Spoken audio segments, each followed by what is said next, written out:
Apa itu karyawan kontrak yang sering juga dibilang karyawan PKWT, dan apa haknya ketika karyawan kontrak ini putus hubungan kerja? Ini pertanyaan yang umum, bahkan pertanyaan yang mendasar, tapi masih banyak teman-teman yang bertanya, masih belum paham. Dan di dalam prakteknya, karyawan kontrak ini kadang sering dikaburkan dengan istilah-istilah lain dalam ketenagakerjaan, misalnya dengan karyawan mitra atau dengan pekerja magang. Kalau sesuai hukumnya, hukum ketenagakerjaan, pada prinsipnya jenis hubungan kerja di antara perusahaan dan karyawan itu cuma ada dua. Ada karyawan kontrak dan ada karyawan tetap. Dan tidak ada bentuk hubungan kerja lainnya. Tidak ada status hubungan kerja lain, cuma dua, karyawan kontrak dan karyawan tetap. Hubungan kerja di antara pekerja dan pengusaha dasarnya adalah perjanjian kerja. Nah, hubungan kerja terjalin karena adanya perjanjian kerja. Tanpa adanya perjanjian kerja maka tidak akan ada yang namanya hubungan kerja. Jadi perjanjian kerja ini adalah syarat adanya sebuah hubungan kerja. Perjanjian kerja itu sendiri ada dua jenis, ada perjanjian kerja waktu tertentu atau PKWT yang biasanya disebut juga karyawan kontrak. Ada juga perjanjian kerja untuk waktu tidak tertentu atau PKWTT. Karyawannya biasa disebut karyawan tetap. Jadi ada PKWT untuk karyawan kontrak dan ada PKWTT untuk karyawan tetap. Istilah karyawan kontrak atau karyawan tetap ini sebenarnya bukan istilah yang ada di undang-undang ya. Tapi istilah ini ada di dalam praktek ketenagakerjaan sehari-hari di perusahaan. Kalau bahasa undang-undangnya ya itu tadi PKWT dan PKWTT. Perjanjian kerja waktu tertentu dan perjanjian kerja waktu tidak tertentu. Disebut karyawan kontrak yang dasarnya adalah perjanjian kerja waktu tertentu PKWT karena memang jangka waktu masa kerjanya, masa kontraknya itu sudah ditentukan di dalam perjanjian kerja. Apakah masa kerjanya untuk setahun, untuk 2 tahun, atau untuk 3 tahun. Jadi jangka waktunya di awal kerja sudah ditentukan, sudah dibatasi. Beda dengan karyawan tetap atau pekerja tetap yang dasarnya adalah perjanjian kerja waktu tidak tertentu PKWTT. Di dalam PKWTT jangka waktu masa kerjanya tidak ditentukan di perjanjian kerja, tidak seperti di PKWT tadi.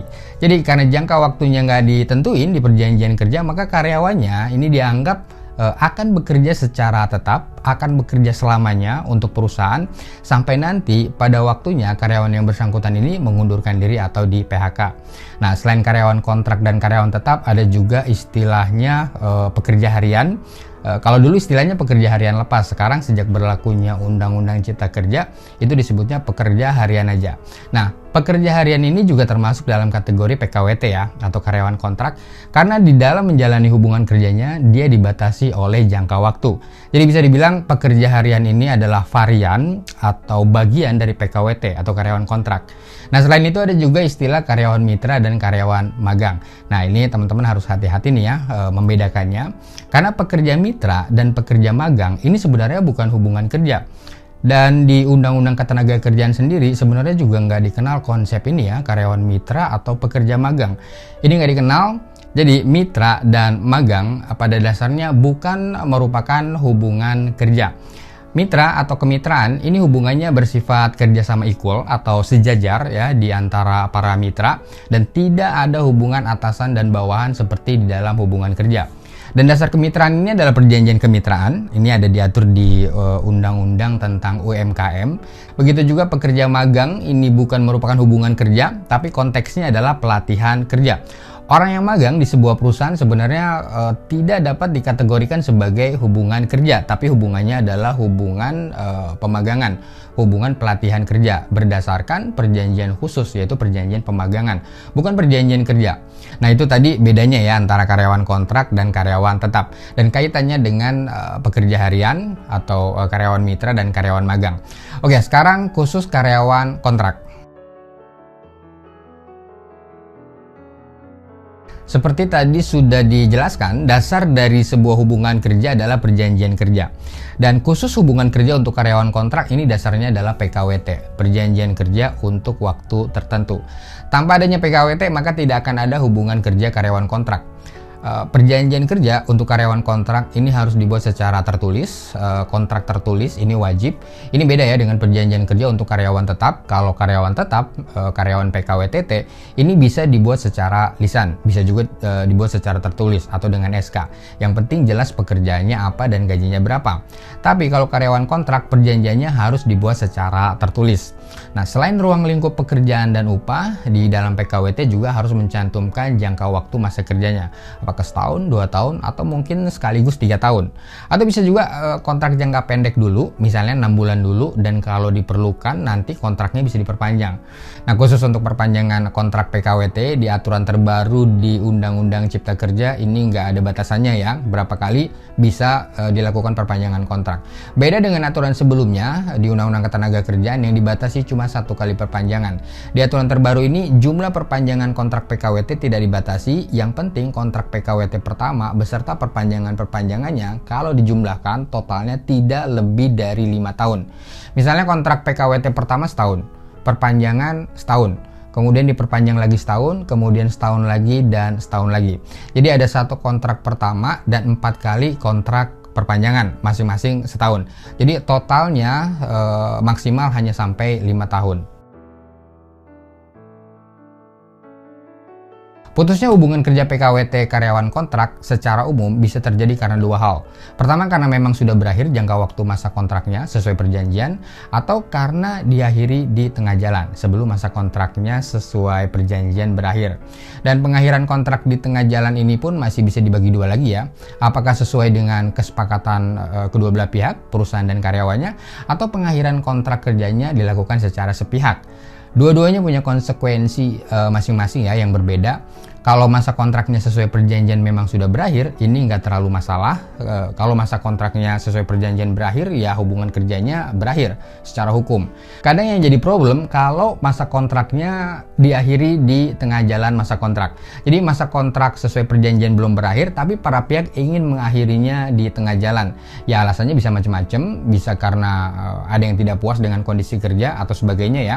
Kalau pengakhiran kontrak kerja di tengah jalan ini adalah hasil kesepakatan bersama, keputusan bersama di antara perusahaan dan karyawannya, apalagi kalau inisiatifnya datang dari kedua belah pihak, ini mungkin nggak terlalu masalah ya, karena kedua-duanya sama-sama sepakat, sama-sama setuju, bukan cuma sepakat pengakhiran hubungan kerjanya, tapi juga sepakat dengan hak-hak akibat pengakhiran tersebut. Kadang yang bikin rumit adalah ketika pengakhiran itu dilakukan secara sepihak.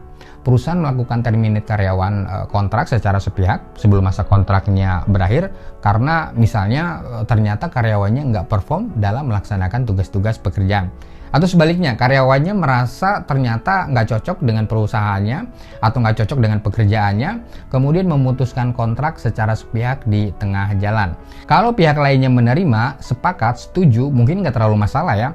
Tapi kalau karyawannya nggak terima diputus kontrak sepihak oleh perusahaan, atau perusahaannya yang nggak terima diputus kontrak sepihak oleh karyawan, maka bisa saja pihak yang memutuskan kontrak sepihak ini dikenakan kewajiban ganti rugi atau denda, atau dikenal juga penalti. Aturan mengenai ganti rugi pemutusan kontrak sepihak ini ada diatur di Undang-Undang Ketenagakerjaan di pasal 62. Di sana ditentukan bahwa apabila salah satu pihak, baik perusahaan maupun karyawannya, mengakhiri hubungan kerja sebelum berakhirnya jangka waktu sesuai perjanjian, maka pihak yang mengakhiri wajib membayar ganti rugi kepada pihak lainnya. Nah, besaran ganti rugi ini adalah senilai upah karyawan sampai batas masa kerjanya sesuai perjanjian kerja berakhir. Jadi sebesar upah sisa masa kerja yang belum dijalankan. Misalnya karyawan dikontrak 1 tahun, 12 bulan. Baru bulan ke-6 karyawannya sudah memutuskan kontrak secara sepihak. Nah, ini salah satu kondisi yang bisa membuat karyawannya diwajibkan membayar ganti rugi. Atau sebaliknya, kalau yang memutuskan kontrak sepihak itu adalah perusahaannya. Sekarang hak uang kompensasi karyawan. Uang yang berhak diterima karyawan kontrak ketika masa kontraknya berakhir atau diakhiri di tengah jalan. Jadi sesuai peraturan pemerintah nomor 35 tahun 2021, jika masa kontrak kerja karyawan berakhir, termasuk kalau diakhiri di tengah jalan, maka karyawannya berhak mendapatkan uang kompensasi. Ini beda ya dengan karyawan tetap, karyawan PKWTT yang kalau mengalami pemutusan hubungan kerja, PHK, dia mendapatkan uang pesangon, uang penghargaan masa kerja, dan uang penggantian hak. Kalau karyawan kontrak tidak mendapatkan uang pesangon tapi dapatnya uang kompensasi. Rumus uang kompensasi ini masa kerja dibagi 12 dikali 1 bulan gaji. Jadi kalau gaji karyawan sebulan misalnya 5 juta, masa kontraknya 6 bulan, berarti uang kompensasinya 6/12 dikali 5 sama dengan 2,5 juta rupiah. Kalau masa kerjanya setahun, ya berarti uang kompensasinya 5 juta rupiah. Begitu juga kalau karyawan diakhiri masa kontraknya di tengah jalan, ini juga berhak mendapatkan uang kompensasi. Masa kontrak sesuai perjanjian misalnya 1 tahun, tapi baru bulan ke-6 kontraknya diputus sepihak, maka uang kompensasinya dihitung untuk masa kerja 6 bulan. Jadi rumusnya 6/12 dikali 1 bulan gaji. Dan yang agak rumit perhitungannya kalau misalnya masa kontraknya diputus di tengah jalan, karena selain harus menghitung uang kompensasi, juga harus memperhitungkan uang ganti rugi atau penaltinya seperti yang dijelaskan tadi ya. Jadi selain berhitung uang ganti ruginya karena kontrak diputus di tengah jalan secara sepihak, maka para pihak juga harus memperhitungkan uang kompensasinya.